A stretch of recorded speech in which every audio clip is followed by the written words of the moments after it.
ভাড়া দিলে মনে করেন 30 টাকা ভাড়া 20 টাকা আইটা জায়গা আমরা ভাড়া মারতে পারি না। টোটো যে লম্বা ছেলে সে তাহলে পয়সা চলতে পারতো। 30 টাকা খাবে 20 টাকা লয়ে জায়গা আমরা খামু কেমনে, আমরা চলমু কেমনে? আমাদের তো চলার মতো কোনো ব্যবস্থা নাই। তো আমাদের দিকে না টাকা তো আমরা কেমনে কি করবো কোন? আমরা কি না খা মরমু? আমাদের দাবি একটাই, অটো রিক্সা বন্ধ হবে, আমাদের পরিশ্রম সাকসেস হবে। বাংলাদেশ এখন সবার দেশ, শান্তি প্রিয় দেশ। আমরা কাজে করতে চাই না, আমরা সবাই সাধ্য মতে কামাই করবো, বিবি ব্যবসাকে চালাবো।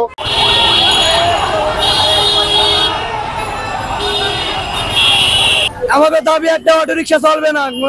হারা দিলে মনে করেন 30 টাকা ভাড়া 20 টাকা আইটা জায়গা আমরা ভাড়া মারতে পারি না। ঠিক আছে, ওনাকে দাবি হইলো অটো রিক্সা শহরে চলবে না, পাও রিক্সা বাংলা ছাড়া।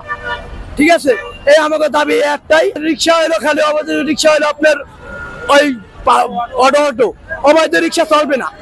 ঠিক আছে, আমাকে সরকারে যেটা দিয়েছিল শেখ মুজিবুর বঙ্গবন্ধু কইছিল বাংলার মাটিতে বলছে পাও রিক্সা চলবে।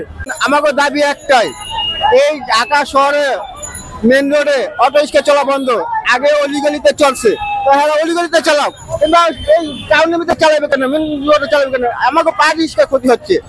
আমরা 100 টাকা 200 টাকা কাম করতে আমার কষ্ট হয়ে যায়। আমরা সংসার খাওয়ামু না, আমাকে নিজের একটা হাত খরচ আছে, এই হাত খরচ চালাতে পারতেছি না, কোনোটাই আমরা করতে পারতেছি না। আমাকে পড়ানো লেখাপড়া খাওয়া দাওয়া কোনোদিন আমাকে আগ্রহতেছে না, কারণ অটো রিক্সা কম ভাড়ার টাকাটা টানে, এই 4জন 5জন একই ভাড়া টানে। আমরা তো 4জন 5জন টানে না, আমরা 2 রিক্সা হইলে 4জন যাই, 2 রিক্সা খাবে 1 রিক্সা লয়ে জায়গা আমরা খামু কেমনে, আমরা চলমু কেমনে? আমাদের তো চলার মতো কোনো ব্যবস্থা নাই। তো আমাদের দিকে না টাকা তো আমরা কেমনে কি করবো কোন? আমরা কি না খা মরমু? সেই জন্য আমরা চাইছি এই ঢাকা সিটির মধ্যে যে জায়গা আমাকে অটো রিক্সা চলা বন্ধ, এই জায়গা চলবো না, হয়তো হ্যাঁ অলিগলিতে চালাবো। অলিগলিতে চালালে হ্যাঁ তো কোনো একটা সাইড আছে, আমার তো কোনো সাইড নেই, এই সাইড নেই ওই সাইড নেই, আমরা চালাবো। আমরা খাবো কি করে? আমাদের তো খাওয়ার একটা কোনো একটা ইয়ে আছে, দাবি আছে নাকি? আমরা তো এমনি থাকতে আসি না, আমরা চেয়ার থাকতে আসি, 30 টাকা খাবে 1 রিক্সা লয়ে জায়গা আমরা খামু কেমনে, আমরা চলমু কেমনে? আমাদের তো চলার মতো কোনো ব্যবস্থা নাই। তো আমাদের দিকে না টাকা তো আমরা কেমনে কি করবো কোন? আমরা কি না খা মরমু? আমাকে তো প্ল্যান আছে, আমাকে তো একটা সংসার আছে, আমাকে এই সংসার যদি না চলে তো আমরা কেমনে খাম করুন? অটো গাড়ি কোন নাম্বার আছে? হ্যাঁ, অটো যে নাম্বার ছেলে সে তাহলে পয়সা চলতে পারতো। হ্যাঁ, আমরা আমাদের দাবি অটো বন্ধ হবে, একদম অটো বন্ধ করে দিতে হবে। অটো থেকে আমাদের গাড়ি খ্যাপি ওঠে না, ওরা 100 টাকা ভাড়া 50 টাকা নিয়ে যায়, বুঝলে? কারেন্ট নষ্ট করে, ওরা অ্যাক্সিডেন্ট করে। আমাদের দাবি একটাই, অটো রিক্সা বন্ধ হবে, আমাদের পরিশ্রম সাকসেস হবে। আমরা পরিশ্রম করে খাই, কারো কাছে ধর্ণা চাই না, আমরা কোনো কিছু চাচ্ছি না, এমনিতে কোনো কিছু চাচ্ছি না, আমরা পরিশ্রম করে গায়ে খাটে খাচ্ছি। আমাদের সাকসেস হবে যদি অটোটা বন্ধ করে।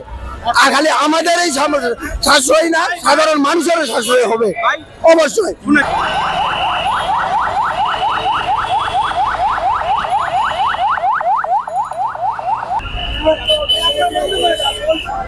আমাদের মানে খুবই পরিস্থিতি খারাপ ভাই, আমরা হাত গাড়ি মারতে পারতেছি না এই অটো চালায়।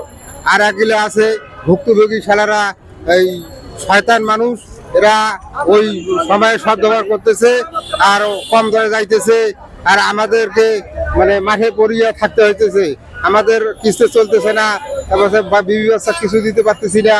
হ্যাঁ, তা আমাদের ন্যায্য পাওনা পাইতে হলে অটো বন্ধ করতে হবে, সবাই অধিকার পায়, যাতে কম টাকা দিয়ে রাস্তাঘাট না যাইতে হয়। সামান অধিকার নিম্নমানে 40 টাকা ছাড়া ভাড়া অবধারিত থাকবে মামা, তাছাড়া আমাদের পেট চলবে না।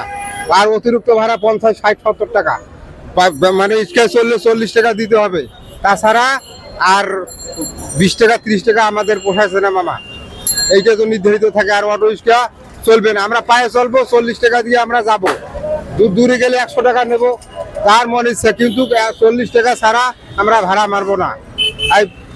এই আজকে আমার গাড়ি নাগে দিছে, অটো গাড়ি এক ধাক্কা দিছে, এটা আমাদের কাছে। আমি যদি অ্যাক্সিডেন্ট হই, আমার বাড়ির বিবি বাচ্চা কি খাওয়াইবে?